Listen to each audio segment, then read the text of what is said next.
নেশামুক্তি কেন্দ্রে এক যুবকের কাছ থেকে রক্তদান শিবিরের জন্য রক্ত নিয়ে বেঘরে প্রাণ দিতে হলো ওই যুবককে। মৃত ব্যক্তির নাম সঞ্জীব কর্মকার, বাড়ি রায়গঞ্জ শহরের দেবীনগর এলাকায়। বুধবার রাতে আশঙ্কাজনক অবস্থায় রায়গঞ্জ মেডিকেল কলেজ ও হাসপাতালে নিয়ে এলে জরুরি বিভাগের কর্তব্যরত চিকিৎসক তাকে মৃত বলে ঘোষণা করেন। এ বিষয়ে রায়গঞ্জ থানায় একটি অস্বাভাবিক মৃত্যুর মামলা রুজু করে ঘটনার তদন্ত শুরু করেছে রায়গঞ্জ থানার পুলিশ। প্রাথমিকভাবে রায়গঞ্জ মেডিকেল কলেজ কর্তৃপক্ষের অনুমান, ওই নেশামুক্তি কেন্দ্রে থাকা যুবকের দেহ থেকে রক্ত নেওয়ার ফলে মৃত্যু হয়েছে ওই ব্যক্তির। পুলিশের সূত্রে জানা গিয়েছে, উত্তর দিনাজপুরের ইটাহার থানার গটলু মোড় এলাকায় রায়গঞ্জ ফ্রিডম ফাউন্ডেশন নামে একটি নেশামুক্তি কেন্দ্র রয়েছে। সেখানেই সঞ্জীব কর্মকারকে তার পরিবারের সদস্যরা সুস্থ হওয়ার জন্য সেখানে ভর্তি করেন। পরিবারকে না জানিয়ে গত 25শে জুলাই রায়গঞ্জের উকিলপাড়ার একটি বেসরকারি হাসপাতালের উদ্যোগে সংশ্লিষ্ট হোমে রক্তদান শিবিরের আয়োজন করা হয়। হোমে থাকা অসুস্থ রোগীদের কাছ থেকে নেওয়া হয় রক্ত, আর সেই রক্তই রায়গঞ্জের একটি বেসরকারি হাসপাতালে নিয়ে আসা হয়। অভিযোগ, ওই যুবক রক্ত দেওয়ার পর থেকেই ঝিমিয়ে পড়তে শুরু করেন। খবর যায় পরিবারের সদস্যরা অসুস্থ অবস্থায় দেবীনগরের বাড়িতে নিয়ে আসেন। তার অবস্থা ক্রমশ অবনতি হওয়ায় তড়িঘড়ি রায়গঞ্জ মেডিকেল কলেজ ও হাসপাতালে নিয়ে এলে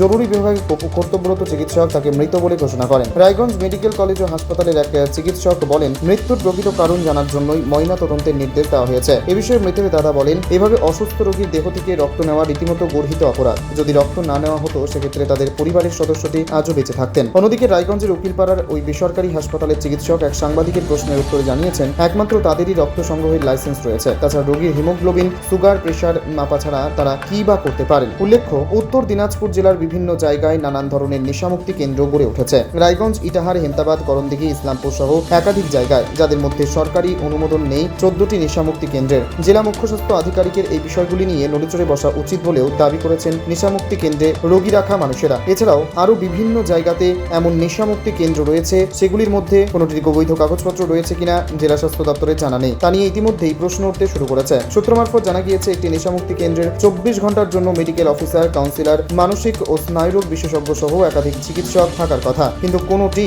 নেই অনেক নেশামুক্তি কেন্দ্রে বলে চূড়ান্ত অভিযোগ উঠেছে। শুধু তাই নয়, এক একজন রোগীর পরিবারের কাছ থেকে মাসে 10 থেকে 15,000 টাকা নেওয়া হয়, কিন্তু তাদেরকে খাওয়ানো হয় মুসুরির ডাল, সবজি, ভাত, নেই কোনো মাছ, মাংস, ডিম। ফলে প্রোটিন সহ একাধিক ভিটামিনের ঘাটতি দেখা দিচ্ছে নেশামুক্তি কেন্দ্রে ভর্তি হওয়া রোগীদের। ওই নেশামুক্তি কেন্দ্রে, যেখানে সেই এলাকারই বাসিন্দা বলেন, 4 বছর আগে এই নেশামুক্তি কেন্দ্রটি চালু হয়েছিল। সব মিলিয়ে 30 থেকে 40 জন পেশেন্ট ছিল এখানে। ওই কেন্দ্র থেকে মাঝে মধ্যে চিৎকারের আওয়াজ পেতেন, তো তখন জোরে গান বাজানো হতো। মৃত পরিবারের সদস্যদের দাবি, ওই নেশামুক্তি কেন্দ্রের মালিক সহ রক্ত নেওয়া প্রতিষ্ঠানটির তরফে মধ্যে 4 জনকে দৃষ্টান্তমূলক শাস্তির ব্যবস্থা করুক পুলিশ। আপনার নাম? আমার নাম শঙ্কর কর্মকার। যে মারা গেছে আপনার কি হবে? আমার ছোট ভাই সঞ্জীব কর্মকার। কত বয়স? এই ধরেন প্রায় 39 আর কি। মানে কি ঘটনাটা কি হয়েছিল? ঘটনাটা, আমার ভাই নিয়ে আসলাম ওখান থেকে। সেদিন শ্বাসকষ্টটা অতটা বুঝে জানি, রাতটা গেছে পরের দিন থেকে ওর শ্বাসকষ্ট আর সহ্য হচ্ছে না। হ্যাঁ, এইরকম অবস্থা। 500 টাকা করে আরো বেশি দিতাম যে ওকে খাওয়াটা অন্তত ঠিক দিস। খাওয়ায় কষ্ট, দুর্বল করে দিছে। সেই দুর্বল শরীরে কি করে রক্ত নেয়?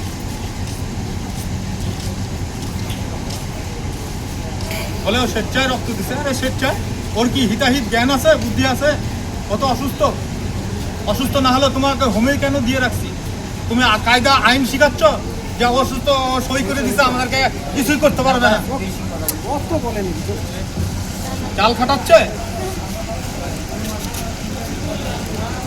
শেষমেশ সংশ্লিষ্ট নেশামুক্তি কেন্দ্র এবং রক্ত সংগ্রহ প্রতিষ্ঠানটির বিরুদ্ধে দৃষ্টান্তমূলক ব্যবস্থা নেওয়া হয় কিনা তা অবশ্য বলবে সময়। উত্তর দিনাজপুরের ইটাহার ও রায়গঞ্জ থেকে বিশেষ প্রতিনিধি রিপোর্ট, টাইমস 14 বাংলা। স্বেচ্ছাসেবী সংস্থা খুলতে চান? তাহলে রেজিস্ট্রেশন প্রক্রিয়া শুরু করুন। যে কোনো এনজিও খুলতে চাইলে এনজিও কনসালটেন্সি আপনাকে স্বেচ্ছাসেবী সংস্থার নিবন্ধন করাতে, সম্পূর্ণ ডকুমেন্টেশন তৈরিতে পূর্ণাঙ্গভাবে সহায়তা করবে। Section 8 company registration, trust registration, society registration, pan, tan এবং 12A 80G সহায়তা, এনজিও দর্পণ এবং CSR সম্মতি। এখনই কল করুন 8345817300, হোয়াটসঅ্যাপ করুন 9434187666 এই নম্বরে। মুখের উজ্জ্বলতা হারিয়ে গেছে, স্পট পড়ে গেছে, ব্রণ ভর্তি, তাই আর দেরি না করে আজই আসুন রায়গঞ্জের চণ্ডীতলায় হেলথ প্লাস মাল্টি স্পেশালিটি ক্লিনিকে এবং এখানে পান অভিজ্ঞ ডাক্তার দ্বারা ফ্রি স্কিন টেস্ট। আরো বিস্তারিত জানতে যোগাযোগ করুন 96748956169 এই নম্বরে।